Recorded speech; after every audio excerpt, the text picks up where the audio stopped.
There's a thin line between heroism and madness. Here the line fades to nothing at all. This is a world of capes and lunatics. And nothing is off limits. We're talking about glowing things. So, Tania has a salt lamp, and I love that thing. It's really cool. Well, the light bulb went out in it, and I went to the store to get it, and I decided, hey, you know what would be cool? If I bought this green light bulb and put it in it so it wasn't going to show it, a glowing piece of kryptonite in our bedroom. Welcome to the Capes and Lunatics podcast.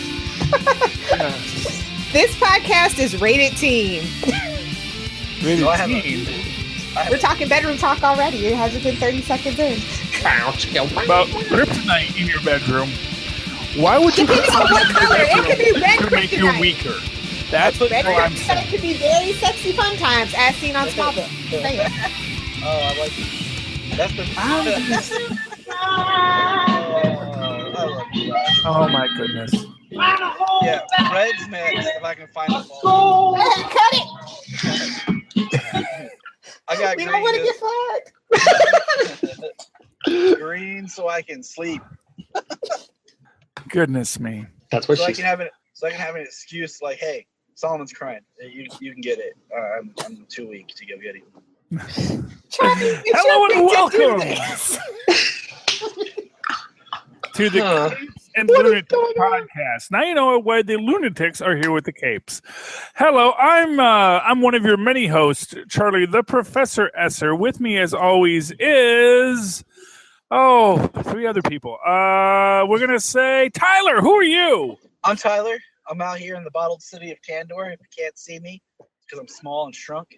And keep staring at me. You'll eventually find me. I'm waving. You see me? Oh, there we go. And the most beautiful man in Pennsylvania. It's Phil. Yes.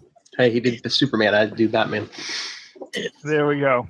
I thought you were Nightwing. No, you gotta go up a little bit of an octave because Nightwing still has hope. Always remember that Nightwing still has hope.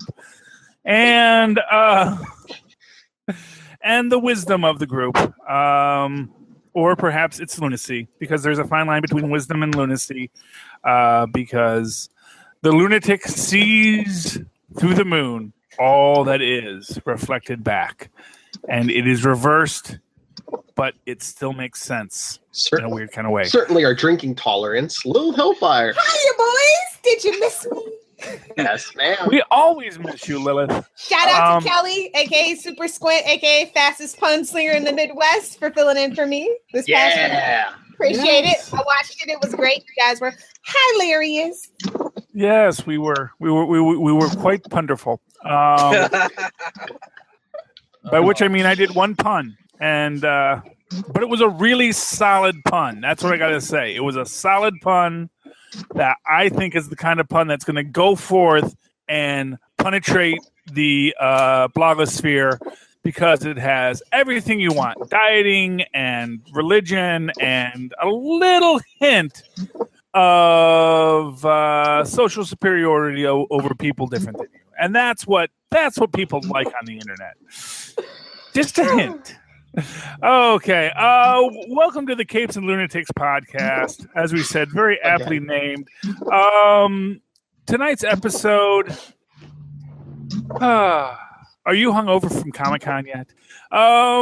Lilith Hellfire is back from Comic-Con. She was there having an adventure. I have not been to a comic convention in years and was sadly disappointed that the long boxes aren't like the central focus. I would imagine something called the San Diego Comic-Con, something that is called the Comic-Con, would be like, miles and miles of long boxes.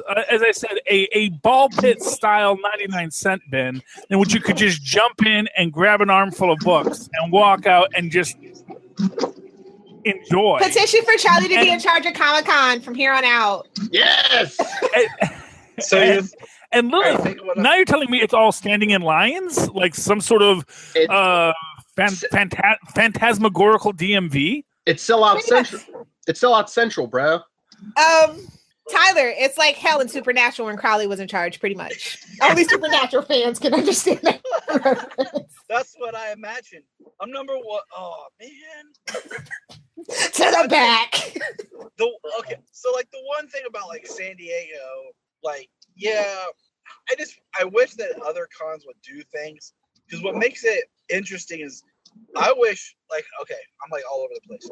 Years ago, they did like a Lucas, like Star Wars had this tour, and they came to Ohio. They had like all the props, costumes, stuff like that from the Star Wars films.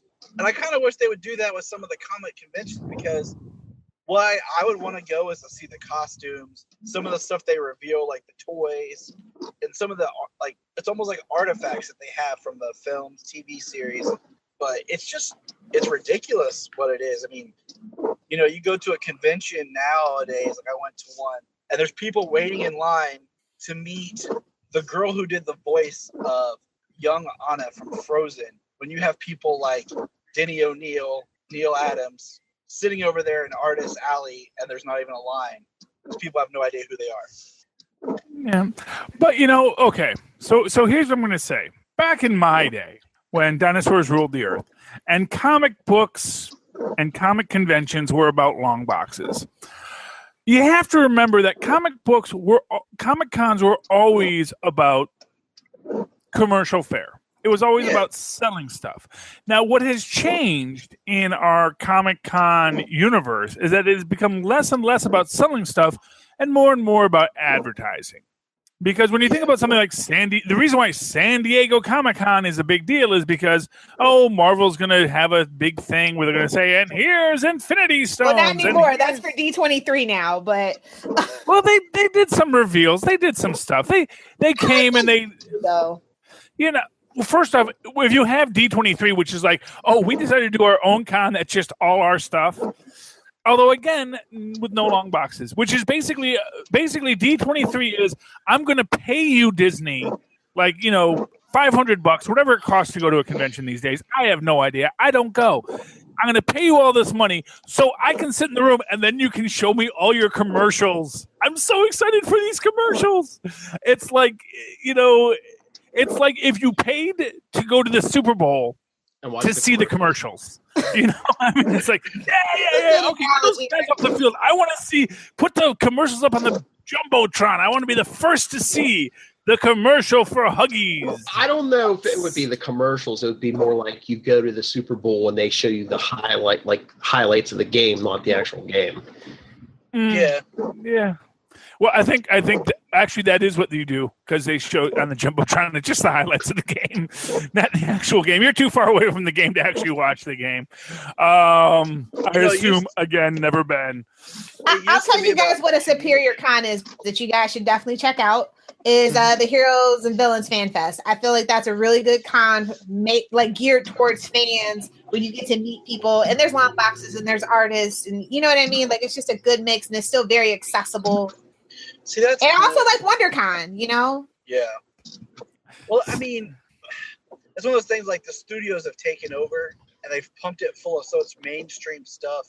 I mean, eventually it's going to fizzle somewhat, because eventually the superhero blockbuster bubble will pop. Never. I don't never. No. You know what it is? Here's what I'll say. It's kind of like comic books in the 90s. When we were talking about 99-cent bins and about how, look at all these books from the 90s that are 99 cents, because, hey, 90s makes perfect sense. In the 90s, someone decided that comic books were just the bee's knees.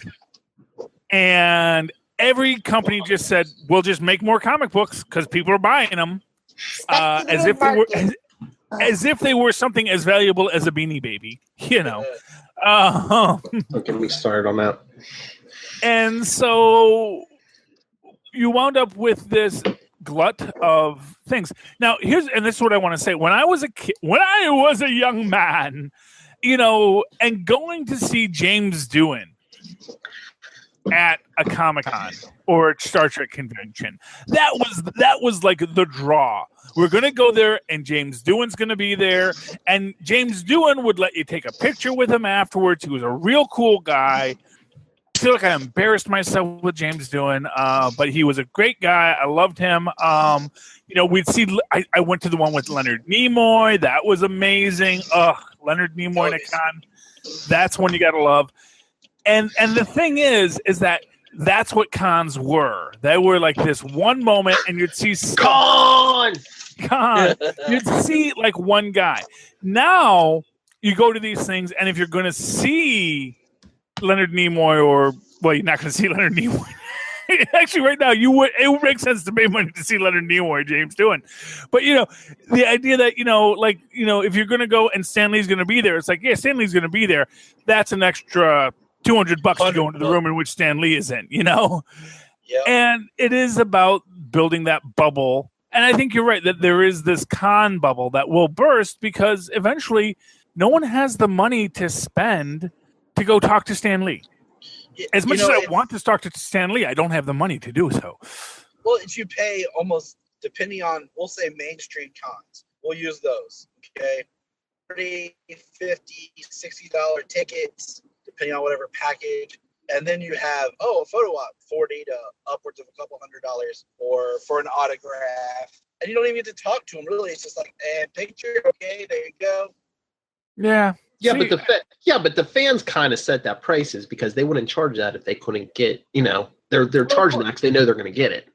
Just like the 90s in comic books and laser covers and holographic trifold. I have waxed philosophically about that ad nauseum.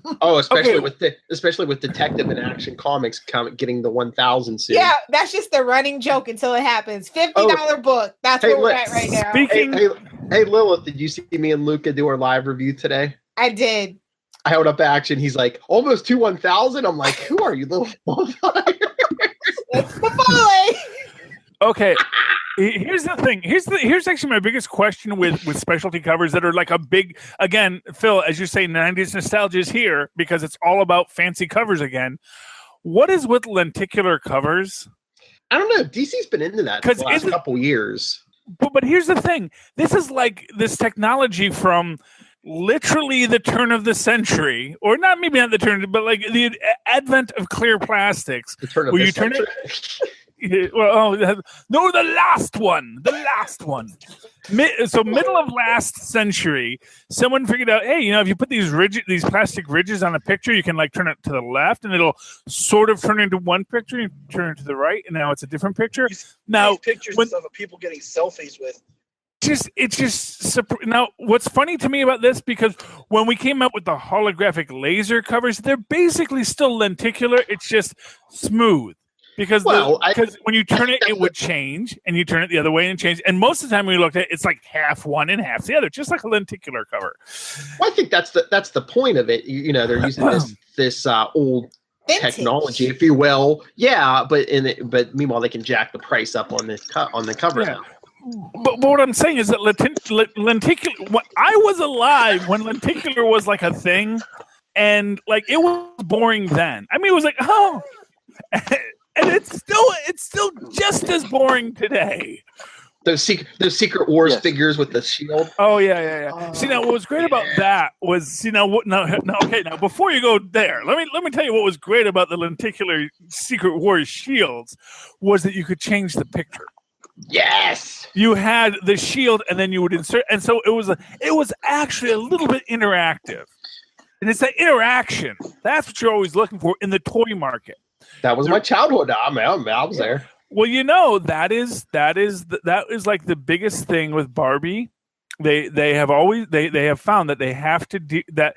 One of the biggest problems with doing any other kind of Barbie except for blonde or Native American Barbie is that the biggest seller in Barbie is hair play. That girls like to comb the hair because they like that interaction. And if you do anything other than straight hair on a doll, it's very difficult. So you either have African American Barbies with very straight hair, or you have blonde Barbies, or Barbie started as a brunette, as we all know. Well, let's go to our expert, Lilith. What do you think about that? The expert on brushing doll hair, Lilith Hovar. I think back in the day it was, but now it's definitely more about fashion dolls, like about clothes and accessories and things like that. Then like you can be anything. That's what Barbie's into right now. You can be anything. You can be an astronaut. You can be a chef. She's always kind of been that way, but it's like more so in your face now. It's not just the swimsuit model and all those things now. So and your DC superhero girls. They're amazing. The ones that they just revealed at Comic-Con. Oh my gosh, I have to have them. I'm on the hunt. I bought Sorry, what are these a now? bunch of the 12-inch figures for $5, and I bought 3 of them to put in Sayla's room. I'm just stacking up, getting ready for when she gets older. Oh yeah. Also I found the Justice League 7 pack, the 7 action pack too. Did you have any luck finding it, Tyler? Because I know you were on Facebook saying you were having trouble finding them. Oh, I still can't find them. I even sent a letter to Mattel. I was like, where is this? And He wrote a sternly worded letter. I asked Mattel, I said, where are these? Like, why can't I find this stuff? It could be just your market too. Because they deploy them in different markets, and then they I don't know. It's for the eBay. You just got to go on eBay. I had a thought the other day. We should just start Amazon wish list and have our loyal listeners send us stuff. Wait. Because my thing is, I want to there's find more than Green one Lantern. now. I want Green Lantern because it's the only figure of the Justice League that Solomon doesn't have. And the unlimited, when they did the Batman unlimited figures, the Green Lantern is you go on eBay, it's $50 people want. I'm like, no. Yeah, if stuff sells out fast and they can't find it, man, the price skyrockets right away. I like the Justice League action, the figures better. But they bend better. They're made better. Yeah. And I'm like, articulation. That's the thing. All I need is Green Lantern to complete my Justice League, and I'll be happy. And that's what I told Mattel when they sent me a letter back. Oh, we're sorry. Here, check our website. Check these. And I'm like, did you even read my message where I said I've been to all these retailers you're listing, and I'm looking at your website, and you don't have any of this for sale on your website? You mean how close are you to a major city too, though? Sometimes you just have to take that. I'm up in Columbus all the time. That's the thing is I go to different.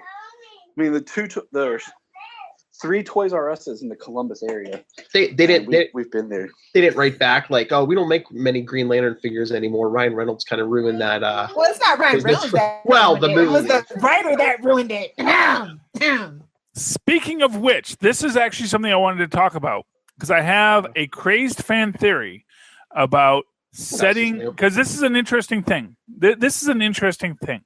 We're setting Wonder Woman in the 80s. We're setting Captain Marvel in the 90s. That's a whole other discussion we're going to have. Both films are meant to predate the current age of heroes.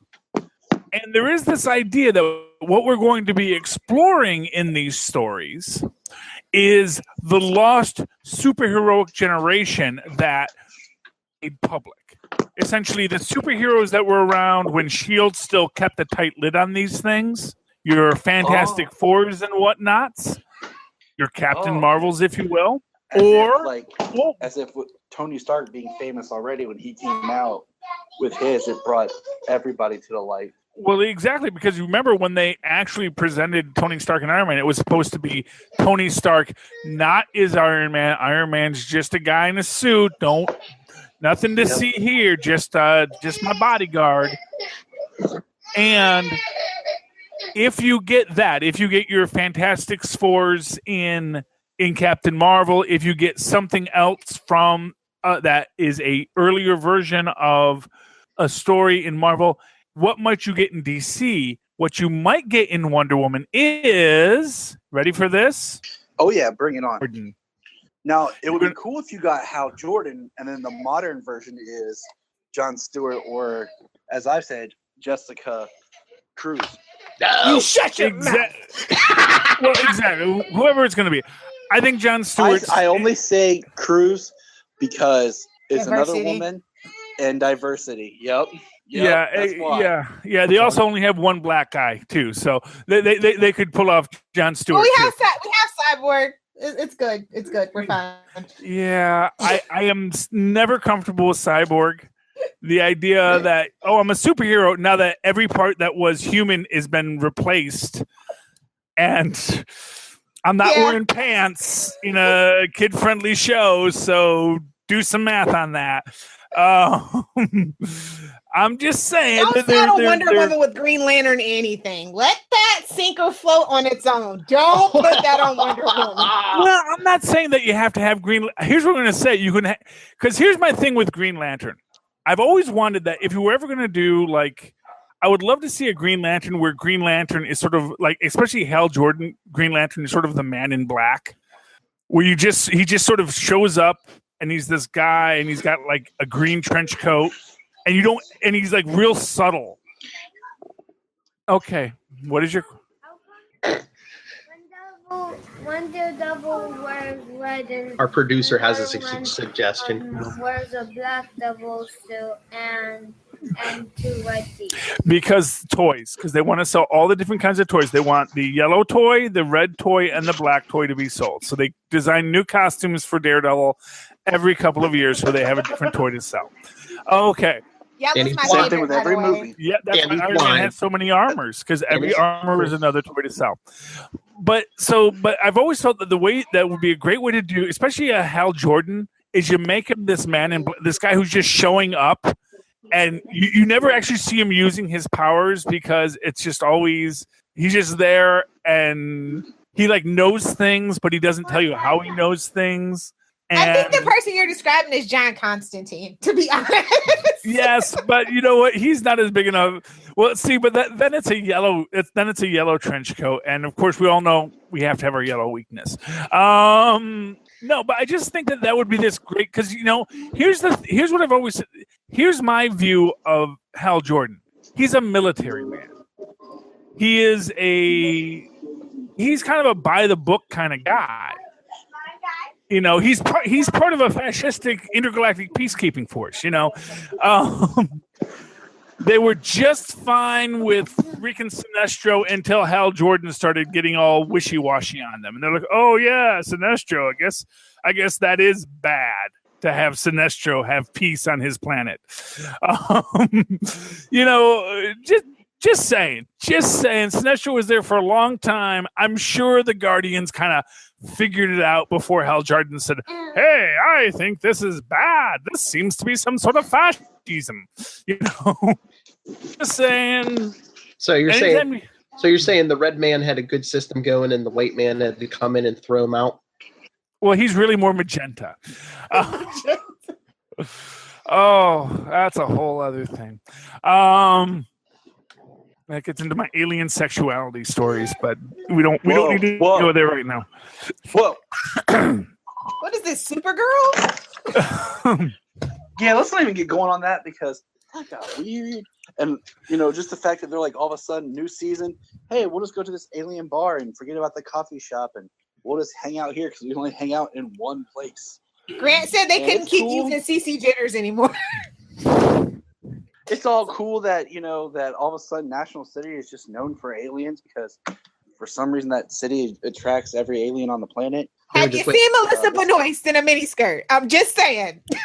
That could just sum it all up. Once you have, it's like any other immigrant community. You get known because you have that group of immigrants in your area, so they know there's an alien there. I'm sure Metropolis has a big little Martian 2 or little Mars 2 or little little Alpha Centauri 5, whatever.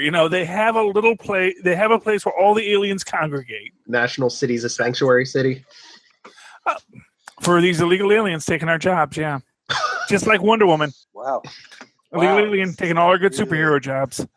But speaking of the CW, did everybody see the trailers for the upcoming seasons? Yeah. Yes. Only hyped for Arrow, unfortunately. I was going to say, did you see? They said, Slade Wilson is alive and Deathstroke's going to show up. He's getting a 2-part episode and then some more. So I'm really happy. Getting into his flashbacks. Arrow Vengeance. Oh. Yeah. Actually, those aren't canon anymore. So. Okay. Just a FYI. And neither is season 2.5 or 1.5.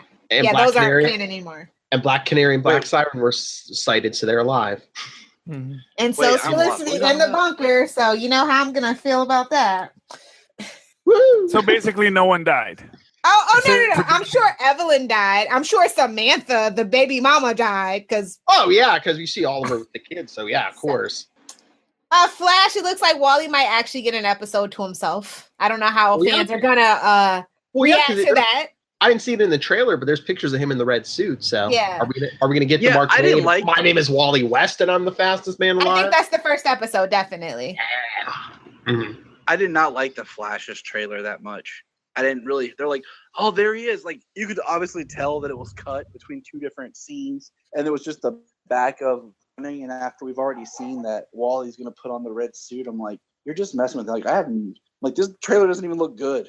I mean, it's Flash. Flash has his fans at solid 1 million base. They don't have to really do much to excite that particular base. So I think they were just yeah, they're all cut between multiple scenes, but I mean, like what they were showing Cisco and the way he was talking does not play out with the scene they kept cutting to. I think they just they weren't trying to show much because, like I said, we didn't get Wally in the red suit.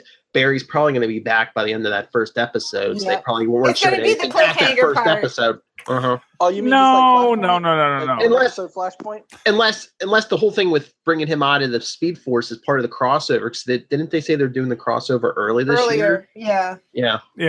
So what you're going to have is you're going to have the first episode is going to be all Wally in the red suit. Yeah. And then and at the very end you're going to get to what it's like in the Speed Force, and it's. Well, we already kind of got that last season. We got a couple of. But it's going to be the cut to show that trapped in the Speed Force in the prison in the Speed Force. Exactly, and it's going to be whatever that's going to be. I don't know. Maybe he's reliving all of the worst moments of his life, or all the best moments of his life, or all of the worst moments in human history. Ooh, that'd be fun. Oh, you know what would be a great thing? You have him running back in time, and he all of a sudden he's in World War I, and he looks over and sees Wonder Woman, running across no man's land, because they already shot the footage, so they can just slip it right in there. That would be awesome. What it is, it's his hell. So what it is Barry just keeps showing up on the night of his mother's murder, just 2 seconds too late, so he just keeps watching her getting stabbed in a room full of berries. What is this preacher? What is this preacher? Yeah, they remember they said that the prison showed your worst, like it was your hell, your prison. But it didn't seem like when he was getting carried away that it was really gonna. It seemed like it was gonna be like Buffy, like where she was in peace, and then they had to go and bring her back. Oh yeah, maybe that's what they wanted you to think. The Speed Force wanted you to think that Barry's going off to be happy. That's more of how they're having fun torturing him, as he thought he was just going to go be happy in the Speed Force, but no. But you want to know what the torture is in the Speed Force? Every morning he wakes up and he goes to work. Watches Green Lantern with Ryan. No. He goes to work and he sits at a desk and he files his paperwork. He drinks his coffee. No speed. Charlie, you just got too real and scary. Exactly, man. That's the horror. Oh, man, that's the horror. You just wake up every day, superhero. So we're all trapped in the Speed Force, is what you're saying? Basically, yeah. But really, if we could all break out of here, we would all be superheroes. But no, I think he's going to be in there. He's going to see, his mother and his father and everything, and things are going to be all right. But then, Iris is going to be in trouble, and that's going to pull him out of the Speed Force. He's going to no more damsel in distress for Iris. She's a hardened woman. These 6 months have changed her, and she's packing a piece. Leave Iris be. She does not need to be defined as a love interest. I'm sick of that. Okay, how about this? Iris. I think they're just I'm sick of her as a love interest. Period. There we go. Iris goes in. She's got to save him. She's a cop now. Or her and Cisco. Or her and Cisco pull him out, and he's gonna be like, "Wow, I was happy." I totally want that. I want the Buffy twist. Yeah. No, what I want is I want them to pull him out, and they pull him out, and to him, it's the exact moment he left, so he has no memory or nothing of being in the Speed Force, and then it comes back to him slowly, like Dean Winchester when he was in hell. I just hope he gets extra powers like Wally West in the comic book did when he came back from the Speed Force, where he could give people speed or take away momentum and speed. Like if he ran in the path of bullets, he could steal their momentum and stuff. And then he gets addicted to it, and he turns into the guy from season 2. Season 2. Cosby. Hey. Send all the hate mail to them. It wasn't me this week. Anyway. So what comics did we read this week? I was going to say, let's get the comics. Ooh, comics. Okay. So two 2 comics I got to talk about right now. Occupy Avengers number 9. Yes. Butch Cassidy and the Sundance Kid ending. Such an awesome book. Needs to not be the last issue. Needs to have David Walker continue to do this. Post it on my Facebook page. Going to say it right now. All of you listening, write to buy the book first and read it so you do know what you're talking about. Don't just do it because I said it. Do it because you feel it. Write to heroes@marvel.com and explain to Marvel why Occupy Avengers must continue with David Walker at the helm. David Walker actually liked my Facebook post. I was so proud. Moment of joy for me.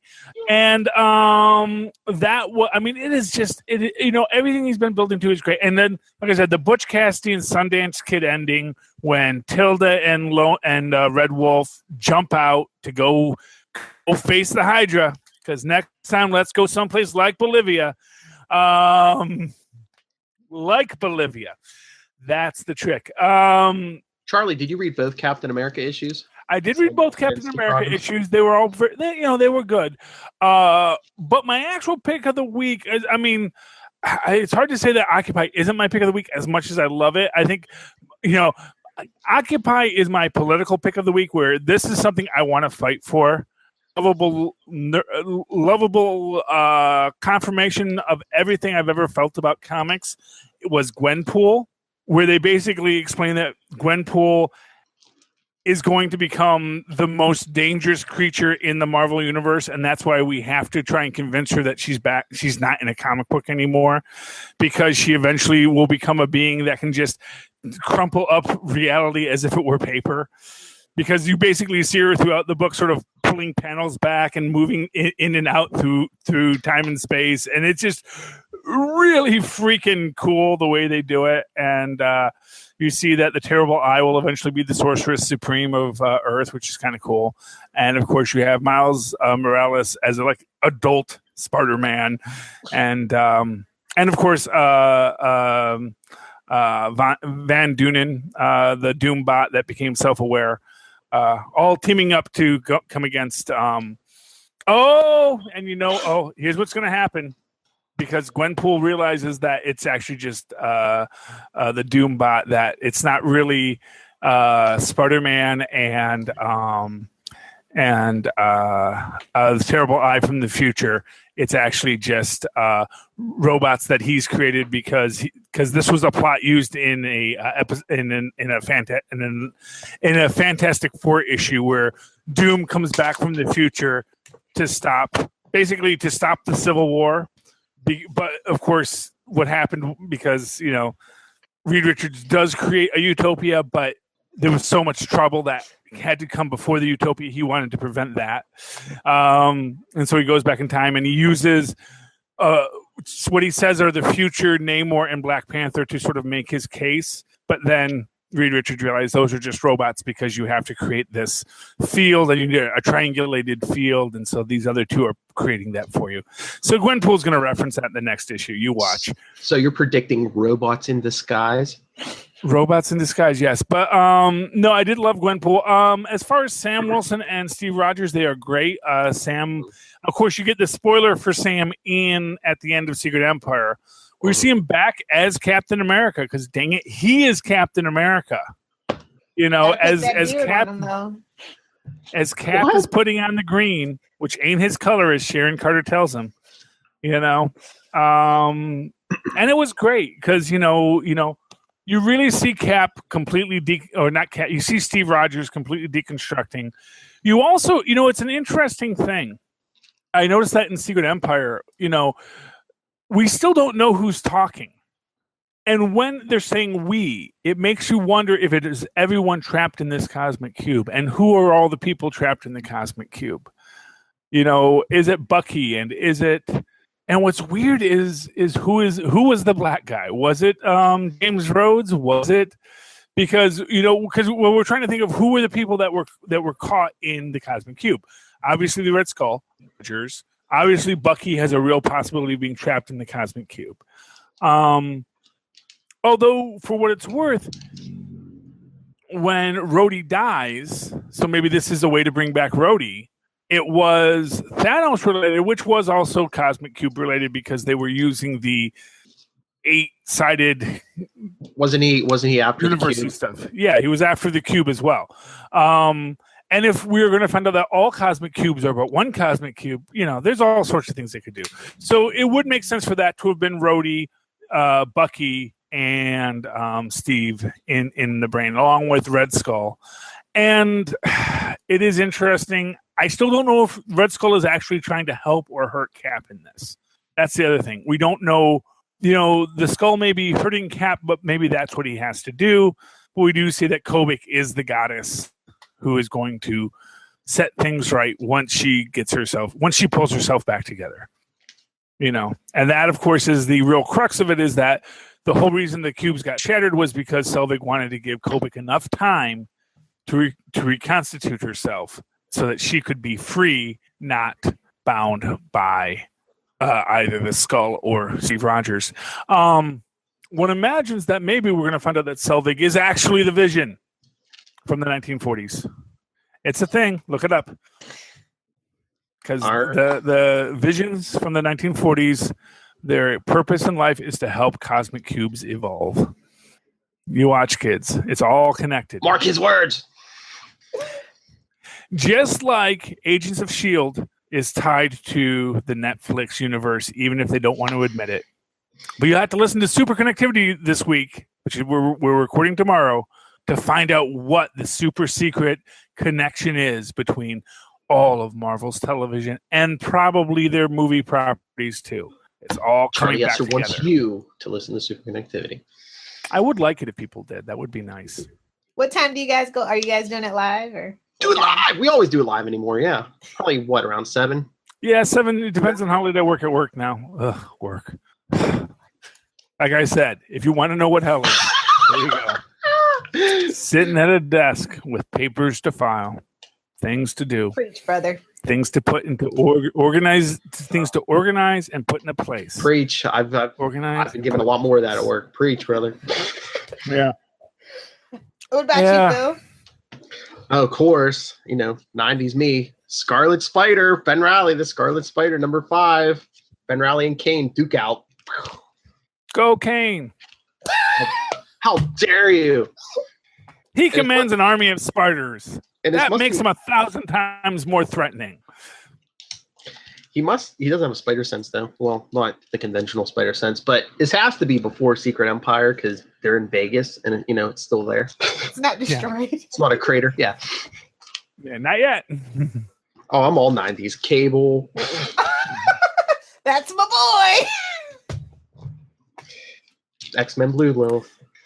Yeah. Have we ever really discussed what a stupid name Cable is? Who names their kid? It's hipster. It's like Apple, man. Come on.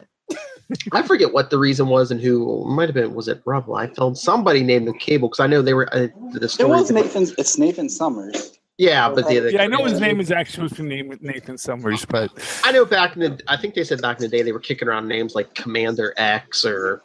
Oh, thank God they didn't go with that. Yeah, I know. What, you don't like Commander X? What's Bishop? Everybody's got what's on TV? It's not just TV. It's cable. HBO, damn it. Oh, this podcast is not sponsored by HBO. Yes. Though if they'd like to. Call that number. But Tyler, did you read Scarlet Spider? I've been so busy. I haven't read anything. I've just been reading my school books so much. I haven't had time to read for fun. You're supposed to put the comic book inside the school book so everyone thinks you're reading the school book, and it's actually the comic. Didn't you learn nothing from the Little Rascals? How do you think I got through high school? I was going to say, how do you think I got through high school? So I graduated high school with a 3.5 GPA and college with a 3.5 GPA. But graduate school, a little bit different. I actually like it. It's okay. You read your learning books, man. Where's the nerd button at? That's what we need. You are. I respect that, man. I respect that. Of course. Lilith, did you pick up the new issue of Wonder Woman? No. No. Despite the shirt, I didn't. Wait. I changed my mind. I thought you were on board with this new team. Is that I'll wait for Enchantress the on the trade. cover? What? Is that Enchantress on the cover from the Suicide Squad? No, it's Wonder Woman. Oh, okay. I saw like a weird little moon thing there. No, that's weapon coming at her. Yeah. Oh, okay. Oh, okay. Did you like it? Should I pick it up? Yeah, it's good. You read the last one. This is Yeah. like the continuation. So, All right. I feel a way about Wonder Woman right now. I don't know. and my son's pick of the week, Teen Titans. Yay. I'm behind on Wonder Woman, but like the last big thing I read is like when she had her huge reveal that she'd never been home and like she never returned to Themyscira. I was like, dang, that's tough. Yeah, that was That's hardcore. that was the last writer with Thea's mascara. So, It's famous now. So, just out of curiosity, does that mean that there's like other Wonder Women in other dimensions that never get back to their Thea's mascara? That like basically all the Wonder Women of all the other dimensions are all like, oh man, they're all just sort of realized like one of them like came back. It's like, man, Thea's mascara got real nice since I left. This place was a dump back then, but now it's like cool. Okay, and she's like, well, this is actually Thea's mascara prime. So there you go. So it's like, yeah, man, heck with you other Wonder Women. I'm staying here, you know. For what it's worth, it's a weird concept that like all the time she's visited home, it was like another dimensional thing, if I understand it correctly. Because then that all lies and illusions. Yeah. Well, welcome. But like I said, that means that there's all these other Wonder Women that are also sort of like traveling to all the other places that aren't their home. We'll see. It's all documented. Don't try. Just look at the pretty pictures and just keep it moving. Don't think too hard, Charlie. It's the opposite of Marvel, Charlie. Don't think too hard. Yeah, pretty much. Lilith, you read Detective, right? Yeah, I'm still here till 1,000. You saw that last page? Talk about 90s pandering. I know. I was like, Phil's onto something here. They got to upgrade Azrael's suit. So what suit is it? Azrael's Batman. While we're talking 90s, Bane Conquest, really? Yeah, have you read it? I haven't read it yet. I picked it up. Well, I didn't pick it up. It I know. I'm like super 90s. But I'm super 90s fan, and I ain't reading Bane Conquest. And the first issue is a mess, and I'm it? not interested in seeing how it pans out. It's an absolute mess. Who needed it? What is Bane conquesting? A 12-issue miniseries with basically what was it? Him traveling the DC universe, Love? Yeah, I'm not interested. Exactly, Charlie. Bane What's is he like so. conquesting? They stripped Bane of all his interests, like Even his interesting qualities. Even in the 90s, they only gave him like one shots and stuff. 12 issues, really? Who sold their soul? That's what I want to know. I mean, I think and which Doom spell has did only they got use? issues that low. Exactly. We don't have a Red Robin book right now, but we have a 12-issue Bane. We don't have a spoiler book. Exactly. There's so many back characters. You're gonna give one to Bane. Well, he did. He was in the movie.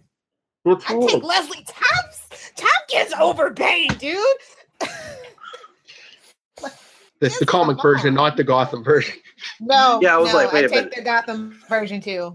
Come on, it's Marina. Be serious. I just want a Bullock book, There you go. but I want a know what I Gotham want a book book? because I I want want an the Ace Gotham book. Bullock. They had Gotham I want Central. The Bad Hound. They actually had that, didn't they, for a while? I want Ace and Crypto Yeah. team up book. That's what I want. Yeah. No, they had they had Ace Super and Crypto Dogs. team up all the time in the cartoon. Yeah, that No, was I know. cool. Super Dogs.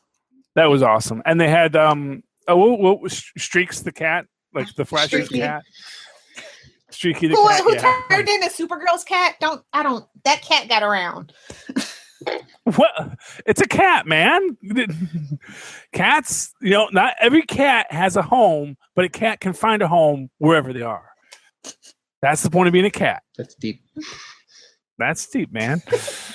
If it fits, it sits, man. Oh, but I do want to tell you guys that you guys should probably pick up Okay. Batman 66 meets the Legion of Superheroes. I love Batman 66 meets anybody. Like, I just love Batman 66. It's so good. Like, no matter what they do, who they team up with, it's just good. So does Like that Batman go to the classic future, 70s or does vibe. I love it. Does Batman go to the future, or does the Legion come to the past? I think he's gonna go to the future with them, but right now they're in the past. He's gonna Okay. go Back to the Future. That'd be awesome. That does sound awesome. Yeah, Batman 66. I do want to read that. Good cheeky book. I love it. I hear so many good things, and it's like, if I win the lottery tonight, all the books I will read, all the live theater I will go to, all the books I will read, all the things that will make me happy, that won't be going to my job. Lilith, I have to confess. Has anyone caught a theme to Charlie tonight in the podcast? I feel like there's this overdeveloping theme that he has. Is it just me? I don't know. It's that I'm old and my life is behind me. Enough with the positivity. But no, Lilith, I got to confess, I'm back on a certain bandwagon. Which one? Batgirl. Oh. Really? Okay. Next issue, Nightwing's coming. Next issue, Nightwing. Okay, I knew there had to be a catch. No offense to people that like Batgirl. I'm just not feeling any of the female heroes. Which Batgirl is this? Is this Barbara? Is this Barbara I wish the Batgirl of Burnside, don't you know? The soft Barbara reboot that was the Batgirl of Burnside, like that whole concept when they tried to do the DCU. Yeah, but they kind of pulled back like 50% on that because I mean they. But I'm just saying, I wish they had just like, booted it as they had done it like as a flashback series, or had done it as a new Batgirl, like somebody else taking over the mantle or something, because that just felt like the weirdest book of all time. Well, I mean, they had Stephanie. They had Stephanie Brown before her. I mean, they could have went that way with Stephanie Brown, like more completely. Although, but no more Ginger erasing. Okay, let's just let her be, let her develop, and I'll be back in a year or two, maybe. They had this really dark, gritty Barbara story about her recovering from being, injured by the Joker and all the things that she had to go through, and her brother, and then all of a sudden she goes from being this like adult to all of a sudden being the Batgirl Burnside. Mm-hmm. Taking selfies. I was like, this would be great if this was an Elseworld or not Barbara or trying to get in the first place and trying to get those teen girls. And they got them in droves. Well, you know what it is?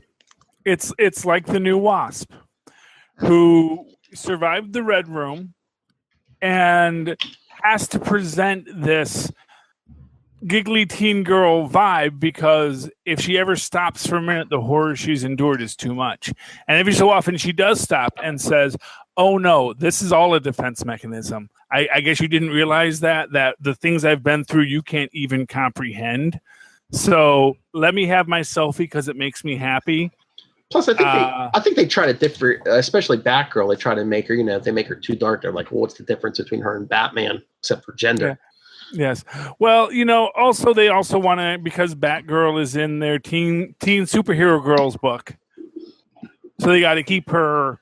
They got to make her transitionable to the young girls who are aging out of. Quinn. She's saying that needs to be toned way the hell down. Well, what the fart jokes and the beaver jokes? I guess they feel if you're a Harley Quinn fan from the superhero girls books, you're probably ready for the Harley Quinn of the non-superhero girls book. That basically, if that's the character you gravitated to, we're going to make some assumptions about the kind of person you are. That's actually for the boys, to be honest. An assumption is not a judgment. I'm just going to say that. It's an assumption that, you seem like the kind of person that would really, you gravitated to the clearly sociopathic girl with the hammer. We're going to wager that your interests are going to be slightly different than the people that, liked the girl who fought for, truth, justice, and selfies. Do you want our female Deadpool? Yeah. I do want to say you guys should definitely pick up all new classic Archie. Like, it's not that Afterlife with Archie or anything like that. It's kind of reboot back to classic Archie. But is it like the old art style, or is it the new art style? No, it's not the old art style. It's reminiscent of the old art style, but it's that same sort of kind of more light and fun writing style. Kind of, yeah. Like none of the twisty political agenda thing going on there. It's just about a guy who wants to get with two girls and his friend who just wants to eat a hamburger. That's what I'm talking about. And like, I need this. This is a I throwback like that, to simpler man. times. You know, and Reggie as the villain, and Reggie. That's the thing. Is it and Reggie as the villain? He would get that last line, that last credit in the credits in the beginning of the show. He'd come up and go, and Reggie as the villain. You know, good old Reggie. So yeah, Not complex at all. Just a villain. Just like the Kingpin. Because you got to embrace that villain sometimes. is anybody in the anime here? No. Well, Tristan loves Attack on Titans. There's a comic book that's based on an 80s TV show, Robotech. And I actually picked up the first issue. It's really good. Like, I vaguely remember Robotech being like this hodgepodge of a couple of other Japanese. It was like It was basically 3 different things. shows that they decided I was like to repackage and sell as one show. Yeah. Yeah, like but the Voltron? comic book, because they actually just rebooted the cartoon. They're having like a live action movie too. But I mean, despite all of that, I actually still picked it up, and I like it. It's a good storyline so far. I remember. By the way, cartoon- Lilith, right now, I just want to say right now, I feel like Iron Man when Spider-Man said, "Hey, you guys remember that old movie Star Wars?" And not only that, but the one he's referencing is Return of the Jedi, not the original Star Wars. It's like, oh, okay. To be fair, the It's show came Empire out in Strikes America in '85. I was born in '86. I'm just saying, just to be It was fair. Empire Strikes Back. He was referencing Empire Strikes Back. Yes, I know that's he's even referencing, but he worse. says that old film Star Wars, and that's the point that makes it all the more painful. Is that he's not It even could've been referencing worse. the original Star Wars; he's referencing Empire Strikes Back But also as the fact the that he's old building a film Death, Star Wars. he's also building a Death Star with his Yes, friend out of Legos. I know. As soon as we Look, get because there. everyone knows the Jet, because Death Star was in Rogue One, so you know it's very contemporary. Okay. See, think Star about it. Wars. Think about it. It's all connected with the marketing. No, I'm just saying. Every so often, I'm reminded of how old I am, and I know I have more years behind me than I have in front of me, and this comes crashing down every so often. Unless you're going to be Methuselah, then maybe not. I'm not that nice a guy. You know, that was. If you read the book, it's about how pure and decent and unholy you were that you got that rewarded with that long life. There's your violin. Somebody take the button from Phil. Never tried for my cold dead hand. Yeah. Oh, but speaking of stuff that's not Marvel or DC, Spawn, new arc started. Did you hear that Pam McFarlane guy? He wants Leonardo DiCaprio to be Spawn. Did you see that? No, I saw not that. Is that Spawn. true? No, That's no, not he true. He wants DiCaprio Isn't for Spawn a different black? character. Yeah. He wants DiCaprio for a different character in the film. He wants him for Spawn, as in the DiCaprio will be movie. clown. Oh, they People were playing. misquoted him Hmm. because he said he wanted him for Spawn, as in the movie, because he was talking about Okay. the character he wanted for it. But people took the quote and ran with it, misquoted him, thinking for Spawn, as in Spawn the character. Even Leonardo DiCaprio in the Spawn movie itself, I don't think so. Oh no, is he gonna be clown? I'd rather have No, it was Tom some other He's character. Hardy. pretty awesome as clown. I don't like Tom Hardy. Just What is saying. as the Let me put it clown? this way: your choices are good. Are clown. Bring John Leguizamo back. Okay, yes. I'm always. They Hey, could just I will see Michael John J. White. Leguizamo in anything. Me too. I love him. He is great. I loved him as Ghetto Clown. That was his stand-up special. It was very good. I know. He's a very good comic. And he tells he is a great storyteller comic. You know, it's like you watch that kind of. Yes, I'm very familiar with his stand-up. Yeah, but you watch it, and it's like this stuff that makes you go like, man, I wish I could do that. It is really this awesome way to present this entire modern genre of storyteller one-man show. It is the sort of thing that can seem so self-indulgent, but when done right, it really gives you pause in just such a wonderful way. And I really think John Leguizamo is kind of a master of it. And yet he's not above doing cable commercials and dressing in drag. Just because, hey, paycheck's a paycheck, man. Paycheck's a Hey paycheck. man, Wong Fu is a thank you, Julie. We love you, Julie. That movie, I love that movie. Wong Fu is great. Anyway, So Welcome to the I think we're John done here. Leguizamo, the John Leguizamo podcast. I think we've caused enough chaos. By the new Charlie Con coming soon. yeah, just all my comic book con is just a bunch of books in a big bin, as much It as you has can to be the carry ball for pit $5. now. EsserCon. You get a grab. No, actually, no. Oh, even better. You know how you have those ticket. Like if you go to Chuck E. Cheese and the kids have the ticket booths. Just a comic book booth with all the books flying in the air. You got 30 seconds to grab them for 99 cents. Nice. Oh wait, Charlie Con. The C is for commerce. Commerce. There you go. Comic cons used to be about selling comic books. Did it though? Yeah, I feel like it was conventions, for financially unstable, old, washed-up stars to make a little cash. No, you're thinking of Star Trek conventions. Back in the day, same difference. This is true. No, what it was for financially unstable comic book stores to drag their wares out and try to get people to come to their stores. So I guess even then, it was all about advertising. It was about, can I get you to come to our store, into the store you're already going to for your comic book needs? And here are a bunch of old books. Maybe you'll buy them. Call me when it's a quarter. Yeah. I would settle for, $2 books. Brand new. I'm telling you, man. They lower that price, man. They're going to push more these units. Companies are going to They're go going to push full more digital. paper. Our comic And it's book gonna will be an be indie $2. company. Don't worry about Here's it. what I'm going to tell you. You know what? Here's what I'm going to tell you. We got to get work If on you guys that. really want to make a comic book, here is your business model.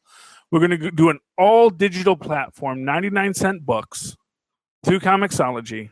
Probably make about 45 cents a book because Comixology is definitely going to take 55, if not 60. Fix it. We're going to get like 32 cents a book. But at a 99-cent book, you can move some product and do it in that all digital format, because that's how the kids like their entertainments these days. And that's how little kids like their entertainments. Because the way you make that money, just like in that Amazing Stories episode with the guy who never threw out all of his old toys, the way you make your money isn't in making something that makes you money now. It's waiting till you're old like Stan Lee, and all of a sudden everyone wants to pay you $1 million to make a movie with your characters that they liked to read when they were little kids. It's a long game, man. That's what Stan Lee always knew. It's a long game. Just can't go bankrupt before it comes to fruition. Well, as long as the company goes bankrupt, you're fine if you're the creator. That was Stan Lee's thing. Stan Lee made himself more powerful than the company. That's right. We got to make that's a good idea. All digital. Hey, we're going to come up with an entertaining comic for you people, and you won't even have to go get it. It'll come right to your door. All we need to find is someone who can draw, or a computer program that does the drawing for you. Lilith knows how to ink, she said. Yeah. Oh, yeah. I know how to ink. I know how to letter. Everything but the main drawing I'm good at. Of course, there is an argument that says in cartooning you can be a bad drawer and it's okay so long as it's your style. Stick figures it is then, guys. I actually had a character, Captain Stickfigure, whose arch enemy was the Weisenheimer. And it was a very fourth wall break. This was when I was a teenager and I did all kinds of doodles. I got lots of doodles. I'm actually a pretty good drawer so long as I'm drawing one thing from one perspective, standing still.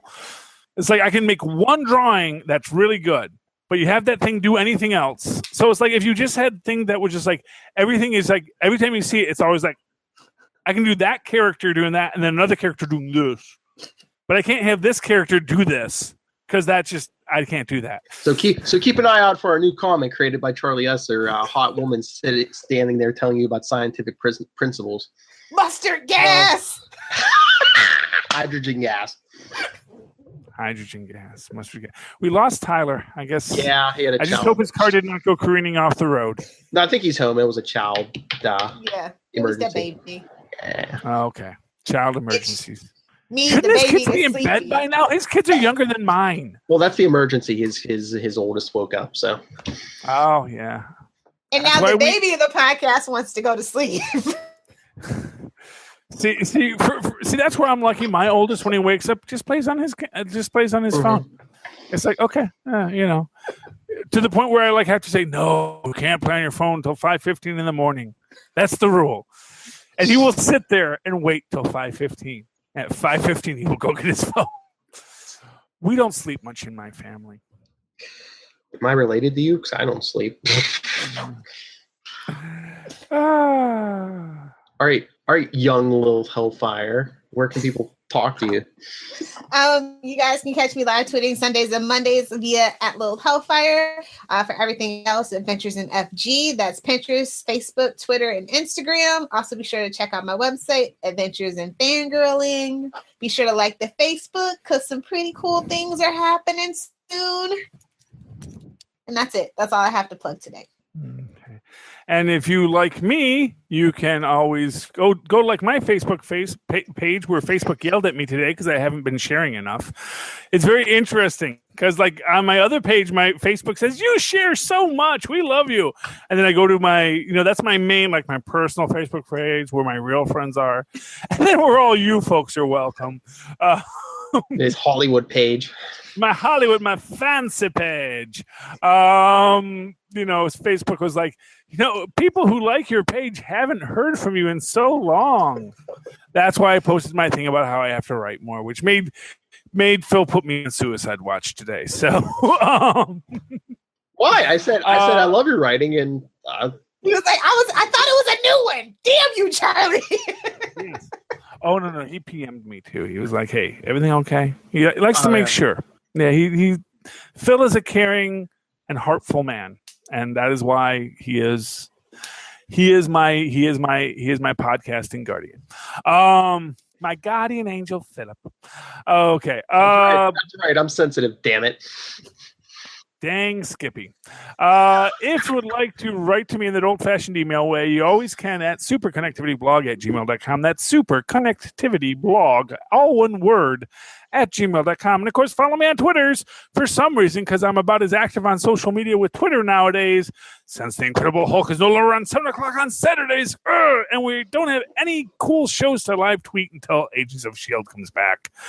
At Charlie Esser. What? Give Preacher a shot. Give what a shot? Preacher. Monday night. Preacher. Oh. 9 p.m. Yeah. AMC. That's okay.